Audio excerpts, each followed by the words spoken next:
Today, I am so delighted to show you this amazing electric salt and pepper grinder set. A special thank you to the company for sending this one out to me so that I can showcase it to you. Today, we're gonna talk about all the things. I'll show you how it comes packaged, but more importantly, we're gonna talk about how it works. I'll show you how to load it, where the batteries go. We'll talk about how it works, all the things that I like.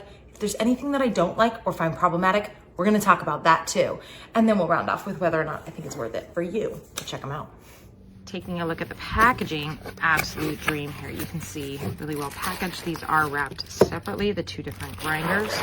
So it comes with the grinders. And then when you look in here, you're gonna see the base as well. So we've got the base that it's gonna rest on. And this is really just a simple piece, but why I like this is when you use a grinder, you are gonna have little pieces that occasionally fall. This is gonna catch that, so you don't end up with salt and pepper all over your cabinet.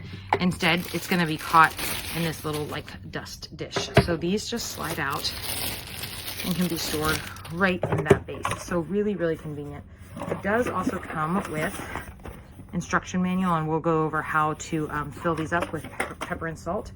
And then awesomely, it comes with two of these little stiff bristled brushes, and you can see they're pretty stiff, and that's gonna allow you to clean them and clean right up in here if necessary. So let me get into the kitchen. We'll get some salt and pepper and I'll show you how to fill them up. So let's take a look at exactly how this works. So first of all, we're gonna need 4 AAA batteries, and you're gonna need to open this. You can see right on here, it says open. I'm literally just gonna push this down and the lid pops right off. And then as you can see, we've got the plus minus instructions.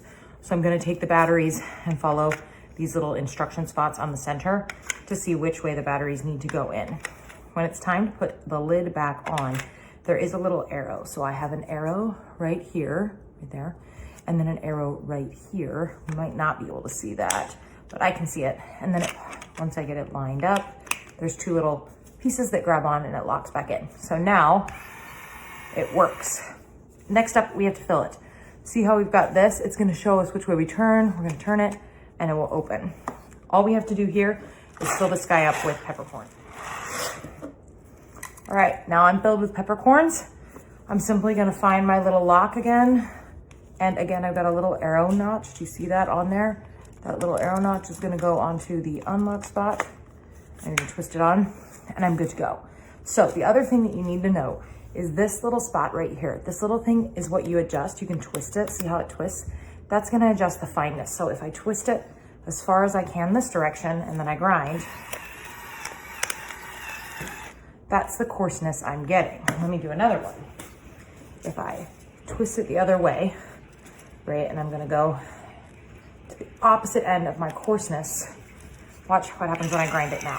Look how much finer it's coming out. So you can adjust that to your liking, which I really, really like. But I also like that it's down here, so I'm not accidentally adjusting it as I'm grinding. And then of course, when I'm done, it goes in here. You can already see if I lift this up that when I set that down, look, it caught, let me see if I can get it right there. See that? It caught those extra peppers. If we didn't have this silly little resting case, that would be all over the base of my cabinet counter, whatever. So I love that that exists. You can see that the salt has been collecting there too. So same thing with the salt. The other thing that you could see when I started it was that it has that light. So it's letting you see. At first I didn't really understand. And then when I was using it to cook, I realized that light allows me to see how fine it's grinding it up. So super, super convenient. Okay, so what are my final thoughts? Well, a couple things. First of all, I'm just gonna say right out the gate, I didn't find anything about these that I really didn't like. Nothing that was super problematic, nothing that I didn't like, which is huge because I'm pretty picky and I can almost always find something to complain about. So big wins. First of all, they work great. That is the most important thing with anything electrical in the kitchen is that it works well. It does use 4 AAA batteries, but there's plenty of space for it and it was easy in, easy out. I love that you have the light and that it was easy to open. And that you're not accidentally gonna open the battery case, right? That's a pop on the top. Opening this is a twist. And so I liked that. I like that the adjuster for the coarseness is here on the bottom because it means I'm not accidentally gonna mess up how coarse I have it while I'm grinding. I like that it's simply a push button to grind and that it has that light for me to see exactly what I'm grinding. I think that's really, really great. And then of course, last, but it seems silly, but it's definitely a high thing for me, is this little stand. One, it makes it easy to make sure your salt and pepper are staying together. But 2, it's catching all those little bits that are landing that would normally end up all over my counter or cabinet that make me crazy. So it's helping me keep my kitchen tidier. So overall, This is an awesome set of electric salt and pepper grinders. I'd love for you to check it out.